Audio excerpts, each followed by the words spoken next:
Selon Sogoyou Kekewe, la CEDEAO n'a encore rien vu. Alors, il réagit sur l'humiliation de cette institution ou de cette organisation à Bissau, oui, infligée par le président Embalo Sissoko. Alors, on va suivre le forum New World avec d'autres journalistes, des réactions de ouf, pas possible. Je vous laisse suivre. On est ensemble. Première question plutôt générale, de la CEDEAO des années 90, c'était la grande CEDEAO capable de déployer une force d'interposition. Et comment, au Libéria, qu'est-ce qui reste aujourd'hui après le départ des pays de l'AES et puis ce camouflet cinglant que Umaro Sissoko Embalo envoie à la figure de la communauté sous-régionale? Didier Alou. Merci. Je pense qu'il reste quand même l'histoire. La CEDEAO a un parcours, la CEDEAO a une histoire. Et aujourd'hui, il faut bien faire la différence entre les différentes sortes de CEDEAO qu'on pourrait avoir. Et je pense que la CEDEAO des peuples, elle a quand même bien évolué, elle est bien intégrée et que on constate quand même que de toutes les façons, les peuples de l'espace CEDEAO arrivent quand même à bien s'intégrer et à bien mouvoir dans l'espace. Et qu'à ce niveau, il n'y a absolument pas de problème. Par contre, au niveau de la CEDEAO des dirigeants, les choses n'ont pas beaucoup avancé. Et les erreurs se sont multipliées de plus en plus. Et la CEDEAO ne représente aujourd'hui que l'ombre d'elle-même. Et donc la CEDEAO, on est bien loin aujourd'hui de la CEDEAO de 1990 à laquelle vous faites allusion tantôt.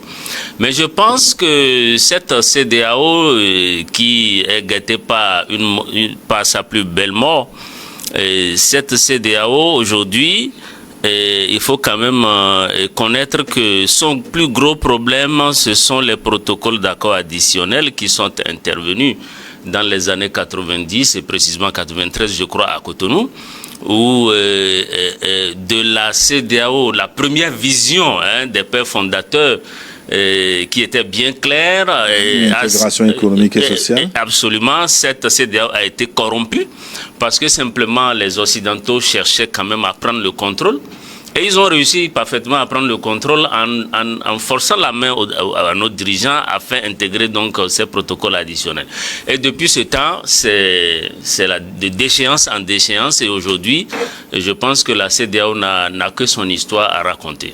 Excellence Sogoyou Kekewe, pour vous, les choses sont claires. La cause de la CEDEAO était entendue depuis. Umaro Sissoko Embalo apporte de l'eau à votre moulin. Non, Embalo, il n'est pas de mes amis, mais il commence à devenir sympathique parce que il commence à voir clair. Umaro Sissoko Embalo commence à voir clair. Parce qu'au fait, la CEDEAO, comme le disait mon vis-à-vis, depuis ces histoires de protocoles additionnels où des forces extérieures ont pris le contrôle du regroupement, un regroupement, comme son nom l'indique, qui est économique. On n'a jamais parlé économie. On n'a jamais parlé convergence économique pour créer une monnaie. On ne s'est jamais préoccupé de ce qui se passe aux frontières. On vient transformer ça en instrument politique terroriste pour ceux qui refusent de se mettre le doigt sur la couture devant les forces extérieures en question. Je ne sais pas comment des gens qui se disent africains, qui sont dirigeants, qui sont présidents, qui sont ministres, qui sont ambassadeurs, sont tombés aussi bas dans l'auto-humiliation en acceptant ça. Eux, les Africains, c'est d'eux.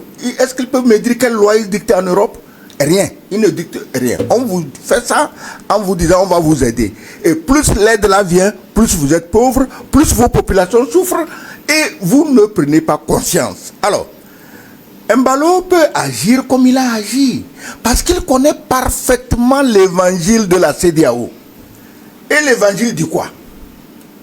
Au commencement n'était pas le verbe. Au commencement était le grand chef blanc assis en haut. À partir du moment où tu te soumets au doigt et à l'œil à ce grand chef blanc, que tu reçois les ordres de lui, que tes richesses tu les lui donnes gratis ou bien il vient les ramasser de force, que partout tu chantes les louanges du petit chef, bon, il n'y a pas de problème. Dès que tu es dans ce créneau, à la CEDEAO, tu peux foutre tout le bordel que tu veux. Oumaro, c'est ça, puisque c'est lui, tu te rappelles, qui avait la clé de la force anti-putsch que la CEDEAO devait créer. Mais la CEDEAO devait s'occuper, par exemple, si aujourd'hui on dit, ah, on a chassé les Ghanéens du Nigeria. Voilà, la CEDEAO a matière à discuter. On a chassé les Béninois du Sénégal. Voilà, la CEDEAO a matière à discuter. Ça ne les intéresse plus. Parce que tu te rappelles, avant la CEDEAO, c'était un jeu de ping-pong entre le Ghana et le Nigeria. Aujourd'hui, c'est des Nigérians qu'on chasse par millions au Ghana, et le lendemain, c'est des Ghanéens qu'on chasse par millions au Nigeria. La CEDEAO est venue calmer tout ça. Il fallait renforcer ça, cette entente entre les peuples. Mais ils s'en foutent complètement. Donc, Embalo, connaissant bien le credo, connaissant bien l'évangile, l'ayant bien assimilé, a créé un épouvantail qu'il appelle force anti-putsch. Maintenant que son maître, le maître suprême de la CEDEAO, le maître des maîtres, le capot des, les mafieux disent quoi, le capi del capo, c'est-à-dire que le chef de tous les chefs mafieux, maintenant que le grand chef là-bas dit qu'il a même des bombes atomiques qu'il distribue à qui veut, comme des bonbons. Tu comprends? Donc si tu lui fais allégeance, toi un membre de la CEDEAO, on t'envoie 2, 3 ou 4 bombes atomiques et puis tu intimides tes voisins avec. Donc il s'en fout, mais complètement. On a vilipendé, méprisé, ostracisé les pays du Sahel. Aucun de ces pays n'a humilié la CEDEAO. Aucun. Pas même verbalement. Aucun. Ni le Mali, ni le Burkina, ni le Niger, ils n'ont jamais humilié la CEDEAO, qui matin, midi, soir était l'arme au pied pour aller les attaquer. Donc, et l'attaquant principal, c'était Embalo Sissoko. Il faut aller faire la guerre, il faut semer la démocratie à la Kalachnikov et au 12-7 et au canon anti-charé machin. Et aujourd'hui, c'est lui qui dit, attention, que la CEDEAO c'est un rassemblement inefficace, hypocrite. Ah, il sait de quoi il parle. Quelqu'un d'autre, toi si tu dis ça, on va t'accuser de complotisme. Si quelqu'un dit ça, on dit, ah c'est toujours lui, il exagère. Bon, Embalo, il exagère aussi, ou bien c'est toujours lui. Donc, Embalo est vraiment tranquille. Il peut dire ce qu'il veut à la CEDEAO parce qu'il les connaît. Comme c'est eux qui l'envoyaient pour intimider les autres, il les connaît très bien. Il connaît même leurs failles.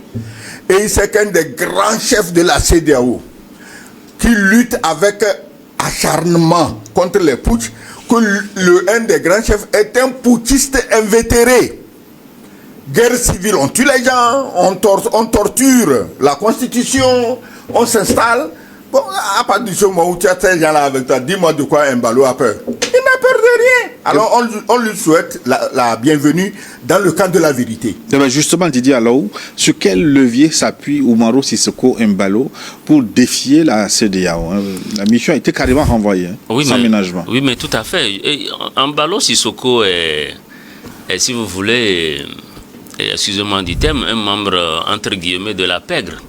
Il connaît très bien comment ça marche, il connaît très bien comment ça fonctionne, il connaît très bien comment les choses sont organisées là-bas, il sait très bien d'où viennent les ordres, parce qu'il a participé à beaucoup de coups foirés.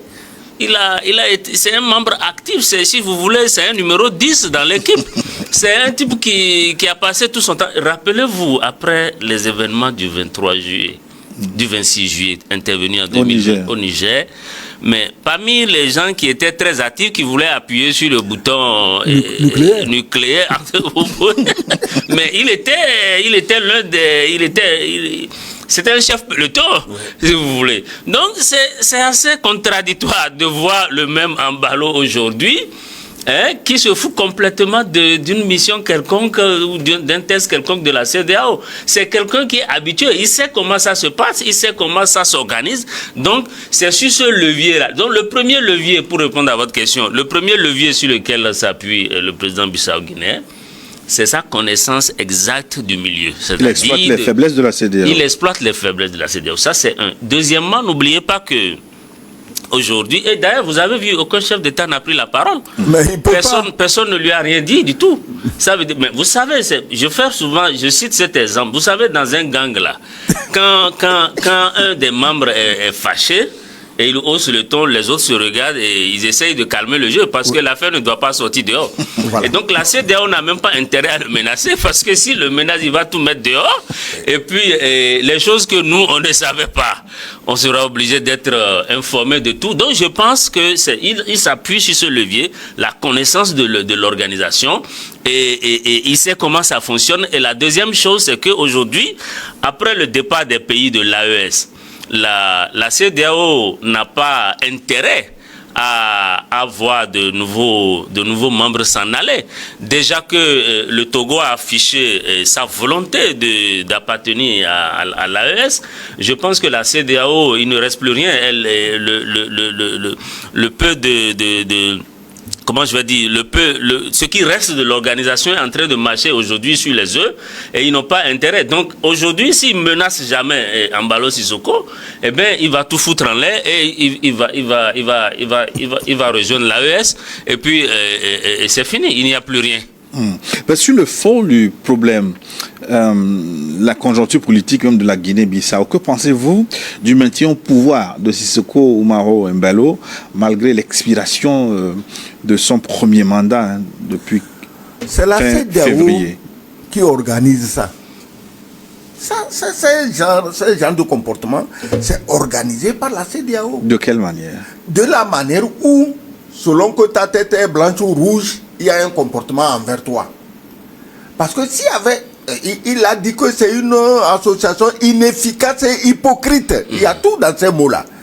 Donc il sait... Il a même indexé les chefs d'État. Voilà. Il sait qu'il n'y a rien. Parce que s'il y avait quelque chose à craindre, il n'aurait pas osé.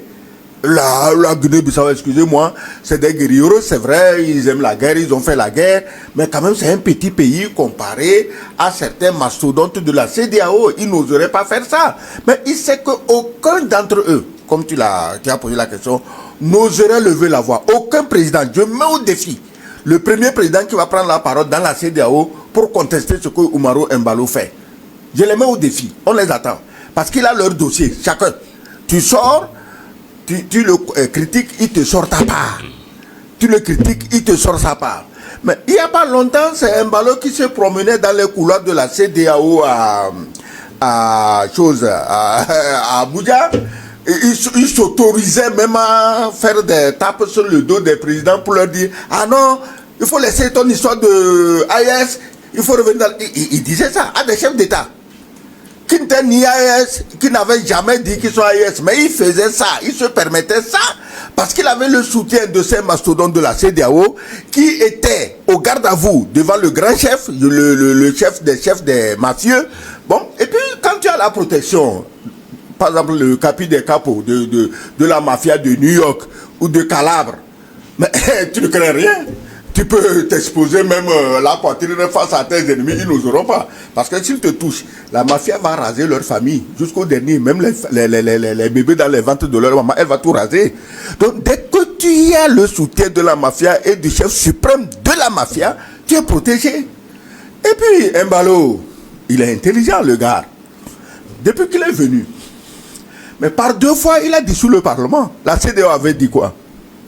Rien. C'était des bombes d'essai qu'ils lançaient pour voir ces gens inefficaces et hypocrites là. Qu'est-ce qu'ils vont faire? Ils n'ont rien fait. Les élections approchaient. Est-ce que tu trouves qu'il faut attendre que la date des élections passe avant que la CEDEAO n'envoie une mission aux choses à Bissau? Non. Mais justement, c'est une question que je voulais vous soulever. Pourquoi ne pas exiler les élections dans un pays plutôt tranquille, la Guinée-Bissau, là-bas, plutôt que de faire le zèle vers les pays de l'AES? Les pays de l'AES ont fait le zèle là-bas parce qu'ils ont privé de son pain l'exploiteur numéro 1. Et l'exploiteur est le chef de la mafia. C'est lui qui terrorise les chefs d'État de la CEDEAO. Nous les regardons comme chefs d'État, mais ils ne sont rien. Ils vivent tous dans la peur. Ils sont rien. Donc, les pays du Sahel posent problème parce que c'était le garde-manger du chef de la mafia. Bon, la Guinée-Bissau, ils produisent quoi? Ils ont un peu les noix de cajou. Bon, les noix de cajou, on les trouve partout. Même ici, au village chez moi, à Tchitchaou, on fait les noix de cajou. Donc, c'est pas une matière stratégique. Et ils produisent quoi? Bon, il y a la pêche, parce que c'est un pays à la côte très découpé avec des îles et tout. C'est un endroit où on peut vraiment bien pêcher. Et puis, entre autres activités, on vend la drogue. Voilà. La drogue vient de Colombie. La drogue n'est pas une activité économique officielle. Prohibé. Les pays européens aujourd'hui, s'ils sont honnêtes, ils vont reconnaître qu'ils se sont développés par l'argent de la drogue et de l'esclavage. Pourquoi on ne dit pas ça? Parce qu'on ne va pas s'en sortir si on est en train de les couvrir comme ces dessins. Hein, ils ont prié le dimanche à l'église et puis Dieu a envoyé l'argent. Non. C'est la drogue. C'est l'esclavage. C'est le trafic d'êtres humains. Pourquoi les gens ont des problèmes aujourd'hui avec l'Ukraine? Parce que si on arrive à débarquer le chef mafieux de Kiev, cocaïnomane, c'est pas moi qui le dis, hein, on le lui dit tous les jours, hein, donc il ne faut pas aller dire que Kagame a dit qu'il est cocaïnomane. Mais si on arrive à le déboulonner, qui va envoyer des petites filles et des petits garçons au réseau pédophile en Europe et en Amérique? Voilà pourquoi on le soutient inconditionnellement. Et voilà pourquoi Trump et Poutine, qui ne sont pas dans ces réseaux pédophiles, disent on doit en finir avec lui. Donc il ne faut pas croire ce qu'on nous dit à la surface, non. Tu crois que les journalistes qui animent certaines chaînes, les soi-disant officiers qui jouent au Bébête Show, tu connais le Bébête Show? C'est une émission satirique, dessin animé, qu'animait la chaîne, je crois, c'est France TF1, qui est très très amusant. C'est une émission que j'adore. Tu vas aujourd'hui même sur YouTube, tu vas retrouver des émissions de Bébé Show. Maintenant, on a coopté 3 ou 4 généraux qui jouent au Bébé Show chaque soir. La Russie va perdre. Elle a déjà perdu. La Russie n'a rien. La France a 300 bombes nucléaires. J'ai dit, mais attends, si tu tiens 300 bombinettes, dont tu n'as même pas vérifié si ça marche ou non, et quelqu'un est assis avec 6900 ogives thermonucléaires, ce n'est pas les amusements d'Hiroshima et de Nagasaki, mais quand tu lui parles, fais attention. Même si tu lui envoies la première frappe. Hiroshima, Nagasaki, c'était pas amusement parce que ça continue. Non, comparé aux bombes. Non, attends, comparé aux bombes qu'on a aujourd'hui, Hiroshima et Nagasaki passent pour ce n'est rien du tout, un vieux fusil de traite. Donc, quand quelqu'un a ça, tu parles, il te regarde. Il te regarde. Donc, moi, je crois que les gens protègent leurs intérêts. Quand tu vois ces gens-là, leur vie privée, comment ils vivent, les réseaux pédophiles et tout. Donc, c'est pour te dire que tant que tu ne menaces pas leurs intérêts, tu es tranquille. Les pays du Sahel ont commis le crime, entre griffes, de menacer les intérêts. Et c'est pourquoi on les ostracise avec l'aide de quelques herbivores locaux, de gros herbivores locaux, alors que on conseille aux gens de devenir des carnivores ou des omnivores. Les gros herbivores locaux sont en train de suivre les omnivores européens pour maltraiter leur pays frère. Tu dis alors, où suis la même question, parce que l'opposition bissau-guinéenne a raison de contester le maintien au pouvoir de Mao Sissoco Embalo, parce que la Cour suprême, entre-temps, a prorogé son mandat jusqu'au 30 septembre. Oui, vous savez, c'est à peu près le même débat un peu partout. C'est-à-dire que, pour revenir encore au protocole additionnel de la CEDEAO, où on intime l'ordre aux dirigeants de respecter le nombre de mandats, de respecter la Constitution, la séparation de pouvoir, etc., etc. Et le gros problème au niveau de la CEDEAO, ce n'est pas en tant que tel la CEDEAO qui n'est pas une bonne institution. C'est les hommes qui l'ont animée, qui se sont laissés vassaliser, qui se sont laissés incorporer, embarquer dans d'autres aventures qui ne concernent pas du tout le continent ni la région. Donc c'est ça le problème. Sinon, les tests de la CEDEAO, son fonctionnement et les objectifs poursuivis sont nobles. Maintenant, pour revenir à la Guinée-Bissau, je crois que le débat qui se pose là-bas, c'est quoi? C'est qu'il est venu, Embalo Sissoco, au pouvoir en 2000, et que l'opposition considère que son mandat venait à terme le 27 février dernier. Et si le mandat finit le 27 février, ça veut dire qu'il fallait organiser les élections. Bien donc avant le 27 février. Voilà, avant le 27. Mais lui, il trouve que c'est plutôt en novembre qu'il doit organiser les élections. Et je crois que c'est ça qui a amené donc ce bruit-là à l'intérieur du pays. Mais je pense que tout à l'heure, l'ambassadeur Sogoyo a rappelé un fait qui paraît important. qui est très important, c'est que depuis 2012, la Guinée-Bissau a nécessité une attention particulière de la part de la CEDEAO. Et je pense que c'est même bien avant, mais je pense qu'il y a eu un dernier coup d'État où la CEDEAO a mis en place une commission de suivi. Et je crois que c'est dans ce cadre-là que cette mission est partie en Guinée. Mais je crois aussi que ce que reproche notamment le président Embalo Sissoko, c'est que cette commission a violé donc la feuille de route et qu'elle s'est mise à rencontrer des gens qu'elle ne devait pas rencontrer, la société civile, certaines organisations là qui ne sont pas concernées, qui ne sont pas contenues dans dans la feuille de route.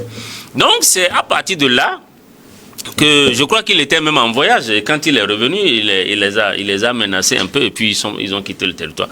Mais au fait, c'est une situation qui vient en fait corroborer la thèse selon laquelle les organisations, l'organisation de la CEDEAO, son agenda n'est jamais un agenda qui est clair et qui va à l'avantage des populations. Encore une fois, Embalo Sissoko savait très bien ce qu'ils étaient en train de concocter et d'où ça vient, comment ça va évoluer. Et il connaît la trajectoire, il sait comment tout cela se déroule et tout de suite il a essayé de mettre un coup d'arrêt à ça pour avoir les mains tranquilles et pour pouvoir continuer à présider aux destinées donc de son pays. Mais je pense quand même que c'est dommage tout ceci.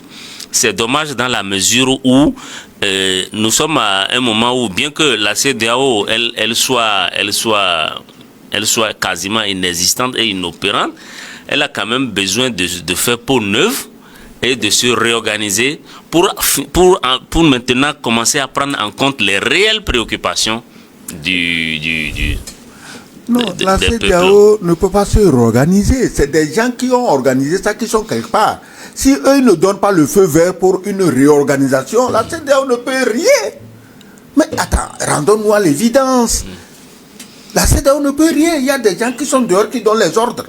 Et ces gens qui donnent les ordres ne se cachent pas. Ils ne s'en sont jamais cachés. Ils se tapent la poitrine et ils donnent les ordres. À Mondovision, à la télévision. Quelle CEDEAO maintenant? Maintenant, Embalo, comme on le disait, il en sait tellement sur eux, excusez-moi le terme, ils tiennent chacun d'eux par ses couilles. C'est pourquoi je dis personne ne bronchera. Embalo a dissous les assemblées. Mais Gilles, si les gens sont sérieux, si la CEDEAO était un regroupement de gens prévoyants, on dit les élections en février, vous laissez passer le mois de février et en mars vous envoyez une délégation et la délégation arrive comment? Elle doit voir quand même, on arrive dans un pays, il faut voir le chef de l'État. Vous n'êtes pas arrivé dans une brasserie, parce qu'à la brasserie tu peux boire ta bière sans connaître le propriétaire de la brasserie. Donc vous arrivez et vous recevez vos fameuses sociétés civiles. Maintenant, tout le monde sait comment fonctionnent ces sociétés civiles, aussi bien en Afrique qu'en Europe. C'est des financements de l'USAID, de George Soros, pour foutre le bordel partout, implanter le transgenrisme partout. C'est ça la société civile. C'est pourquoi ça ne marche pas. Donc, ils viennent et ils se promènent, ils se baladent chez tous ces rigolos. Et ils disent que ils sont venus. Mais il fallait élection en février. Ce qu'ils font aujourd'hui, ils auraient dû commencer depuis le mois de novembre. Pour dire, mais faites attention. Le délai, c'est en février. Opposition, pouvoir, organisez-vous. Nous, CEDEAO, on est prêts à vous accompagner pour avoir les élections en février. Vous laissez passer les élections. Et vous venez faire les donneurs de leçons, les démocrates, alors qu'on sait de quel pays vous venez chacun. On sait le bordel qu'il y a dans ces pays. On sait comment... D'ailleurs, Embalo Sissoko a distribué quelques flèches à un président voisin. Il a dit, malgré tout le respect que je vous dois, vous n'êtes pas le chantre de la démocratie. Vous aussi, vous avez des casseroles. Mais c'est ce que... Ils n'ont pas des casseroles. Ils ont des... Attends, mais c'est de ça qu'il s'agit. C'est pas des casseroles. Casseroles, c'est petit. Des timbales. Tu connais le gros machin dans lesquels on prépare à manger aux militaires. C'est ça qui traîne. C'est pas des petites casseroles de cuisine de nos mamans. Non, ils traînent des timbales comme ça. C'est comme ça qu'ils traînent. Et vous pouvez oser aller donner des leçons à Embalo qui vous connaît bien. Maintenant, Didier, alors Sissoko ira-t-il jusqu'à sortir son pays de la CEDEAO? En tout cas, si la CEDEAO, en tout cas, si il est sur la voie, en tout cas, si la CEDEAO branche et le menace d'une quelconque sanction que ce soit, bon, ça en est fini. Ça va être encore un membre de moins. Et l'AES va continuer à enregistrer des adhésions et à grandir. Je pense que la CEDEAO aujourd'hui, elle ne porte que son histoire. Elle va mourir progressivement. Et pour revenir à la réorganisation de la CEDEAO dont je parlais, au fait, aujourd'hui, en tout cas pour les dirigeants, la plupart des dirigeants qui constituent aujourd'hui les grands responsables de la CEDEAO, je pense notamment à Bouhari lui-même, je pense à la Côte d'Ivoire, le président Ouattara. Je pense que ces présidents aujourd'hui me paraissent totalement décrédibilisés et ne peuvent pas porter de changement à la tête donc de l'organisation. Ils ne peuvent plus rien faire. Voilà pourquoi ce qui va se passer dans quelques mois ou quelques années encore, c'est que progressivement, vous allez voir qu'il y aura un vide qui va commencer à se faire. Et de plus en plus, on ne parlera plus de CEDEAO. Et les travaux habituels que font les commissions ou les réunions, les rencontres des chefs d'État, les conseils de ministres, etc., vous allez commencer à constater que de plus en plus, il y aura des absents. Et puis, avec le temps, on n'entendra plus parler du tout de la CEDEAO. Et nous allons constater tous ensemble que c'est fini. Il n'y a plus rien du tout. Et là, ce qui va se passer aussi de l'autre côté, c'est qu'on va constater des adhésions à l'AES. Maintenant, l'AES doit être vigilant.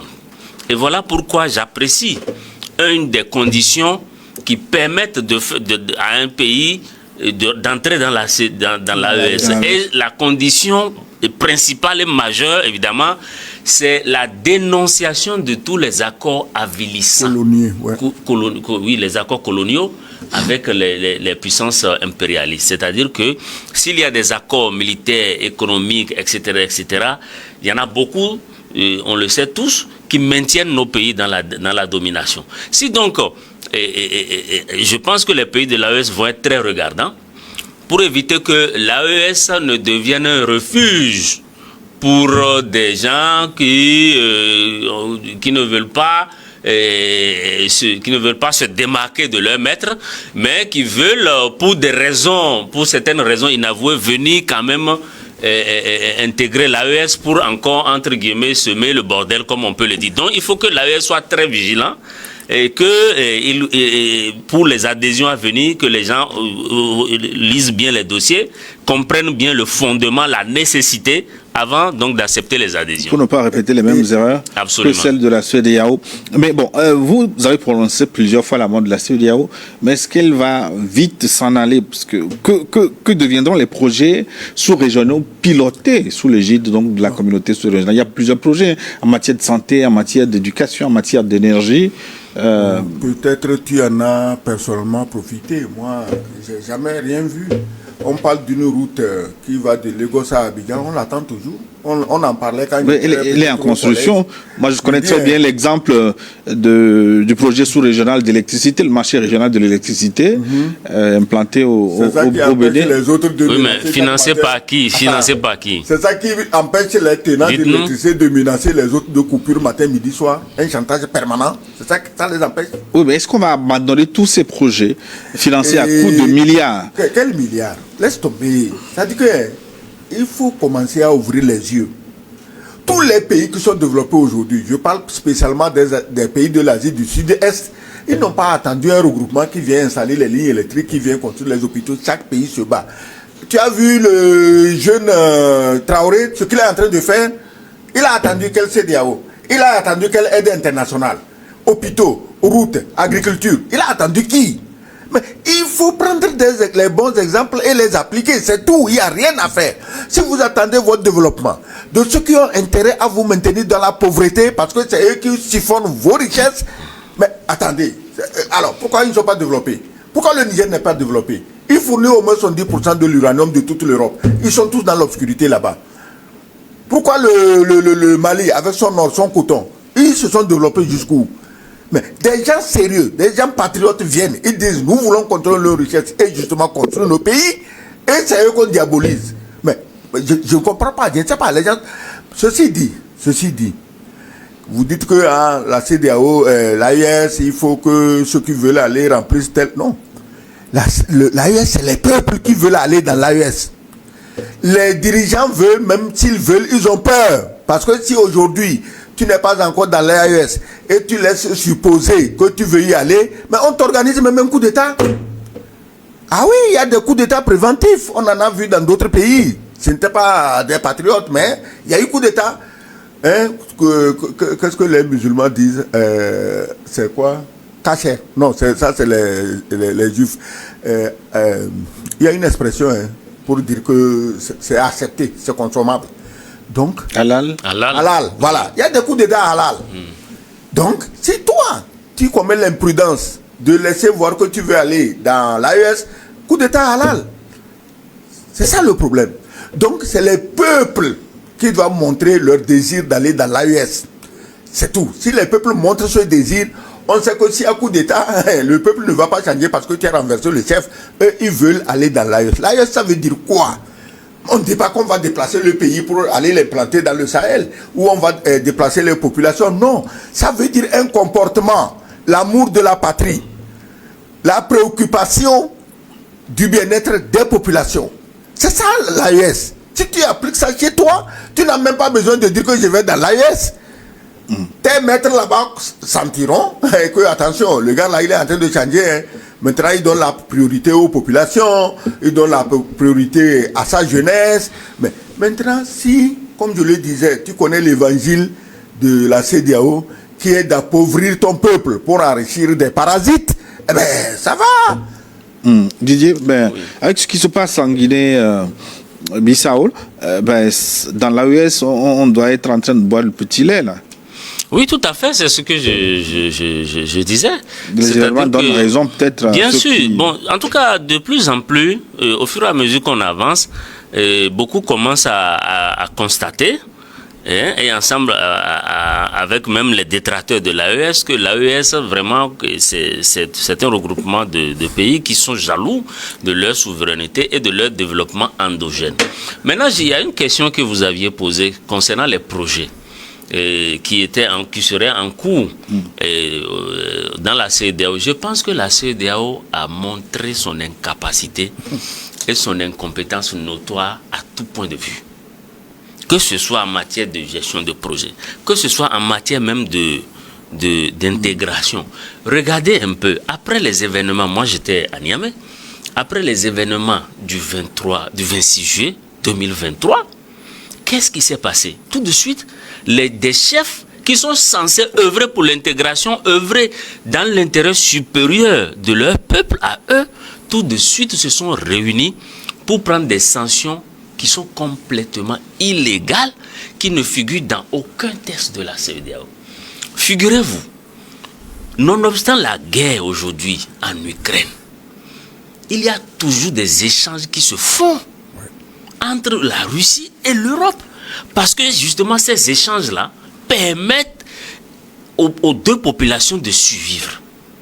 Mais qu'est-ce qu'on a remarqué chez nous? Tout de suite on a fermé les frontières, on a bloqué des médicaments, des produits de première nécessité. On a coupé l'électricité. Le Nigeria a coupé l'électricité sur des mois et des mois. On était tous abonnés à d'autres sources d'énergie. Moi, j'étais à Niamey à l'époque et je vous assure que c'était traumatisant de voir que des gens avec qui vous appartenez ensemble au même regroupement se comportent ainsi. Et vous parlez même la même langue. Vous parlez la même langue, vous avez les mêmes cultures, vous avez tout en partage. Et mieux, regardez ce qui s'est passé. Au Bénin, le président Talon a même mis un embargo sur le pétrole nigérien. Dans d'autres pays, en tout cas, ça ne peut pas se faire. Ça ne peut pas se faire. Donc, c'est pour vous dire quoi? C'est pour vous dire qu'aujourd'hui, la CEDEAO nous a suffisamment prouvé qu'elle est incapable de faire quoi que ce soit.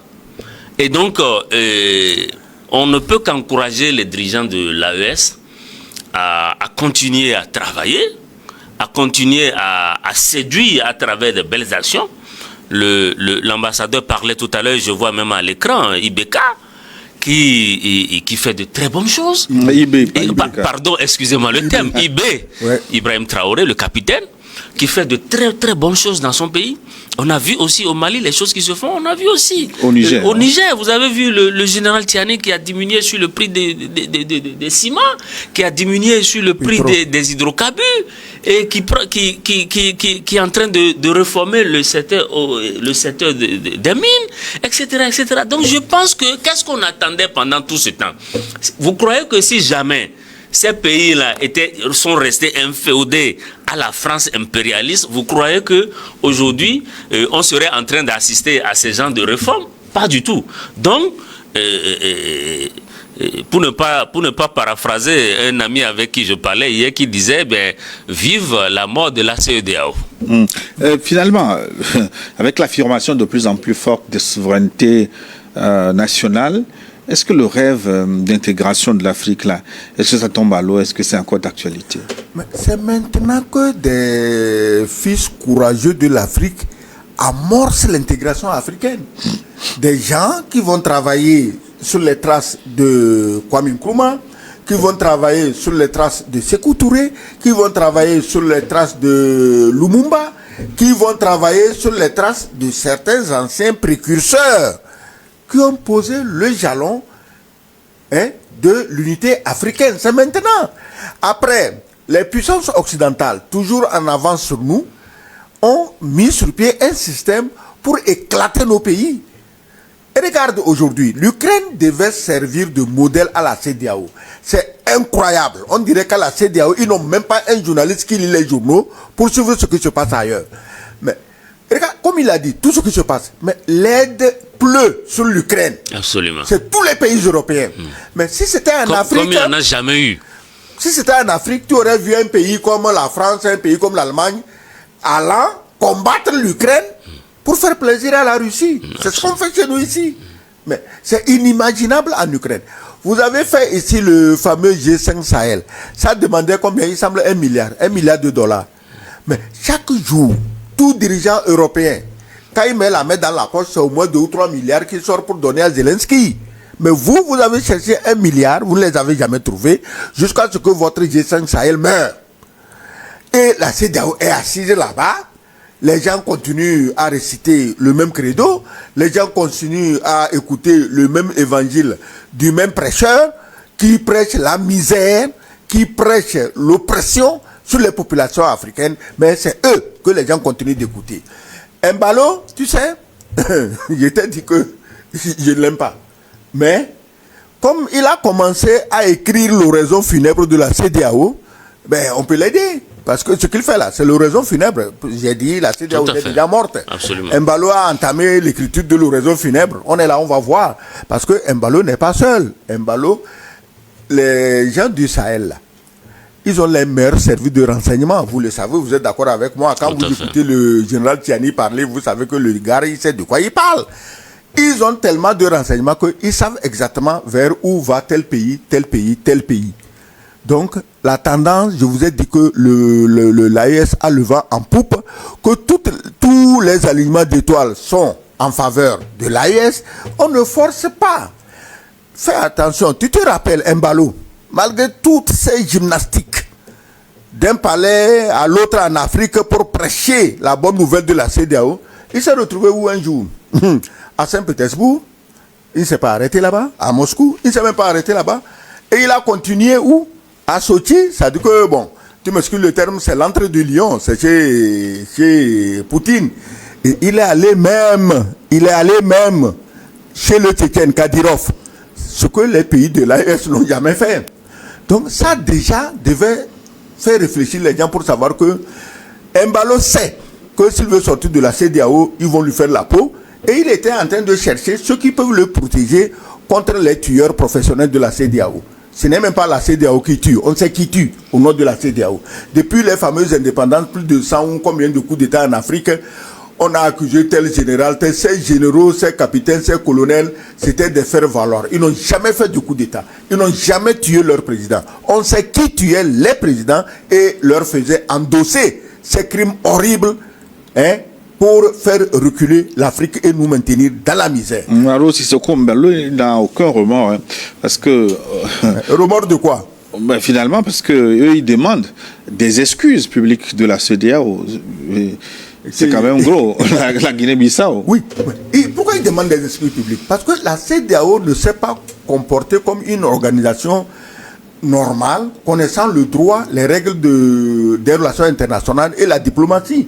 Tu ne peux pas faire atterrir une délégation dans le pays de quelqu'un et le lendemain, il se promène d'un opposant à un autre, oui, quand on sait que cet opposant... Mais quel est le problème si on rencontre, ce sont des échanges? On commence par là. Quand vous venez, vous rendez une visite de courtoisie au chef de l'État du pays, vous lui dites pourquoi vous êtes là, il prend connaissance de votre feuille de route et avalise. À partir de ce moment, vous pouvez organiser des réunions même dans le trou le plus perdu du pays. Vous n'êtes pas inquiété. Aujourd'hui, ces gens de la CEDEAO, on peut les confondre aux terroristes. Oui, mais vous pensez que la mission de la CEDEAO n'a pas été annoncée aux autorités bissau-guinéennes? Oui, elle a été annoncée. C'est pourquoi l'avion a pu atterrir normalement. Donc, la suite, Embalo attendait en son palais. C'est que, bon, écoutez, la CEDEAO nous a envoyé, voilà ce que nous sommes venus faire. Mais ils ne sont pas allés. La CEDEAO a endossé l'arrogance de ses maîtres. Ce que ces maîtres blancs viennent faire contre les chefs d'État africains, la CEDEAO a pris ça. Il s'est approprié ça. On peut aller dans un pays, on fait ce qu'on veut, c'est démocratie, c'est droit de l'homme, c'est anti-putsch. Mais mes amis, la CEDEAO est le premier encouragement des putschistes. C'est la CEDEAO qui encourage des gens à faire des putsch en Afrique. Ou bien ils arrêtent, ou bien ça continue. Nous allons marquer une pause pour la première partie. Guinée-Bissau, Embalo humilie la CEDEAO. Vous nous recevez en 4 modes sur notre bouquet New World TV, application à télécharger dans App Store ou Play Store, YouTube, notre chaîne officielle, et puis sur Facebook, nous sommes en direct. Envoyez-nous vos contributions dès maintenant, puisque dans une dizaine de minutes, je vais vous les égrener. Plus 228 96 08 43 43, c'est le numéro. Écrivez-nous Diawak. Ça, pas d'appel, s'il vous plaît, juste des messages que je vais relayer d'un moment à l'autre. Et n'oubliez pas d'aimer, de protéger cette émission et de partager New World Forum, la voix de l'Afrique qui change. À tout de suite pour la seconde partie de New World Forum. Merci à toutes et à tous d'avoir suivi cette vidéo jusqu'à la fin. Si vous êtes nouveau ou nouvelle sur notre page, n'oubliez pas de vous abonner et activer la cloche de notification pour des nouvelles publications. Alors, que pensez-vous des analyses des différents intervenants sur ce forum? On voudrait bien vous lire en commentaire. On se catch pour d'autres vidéos. On est ensemble.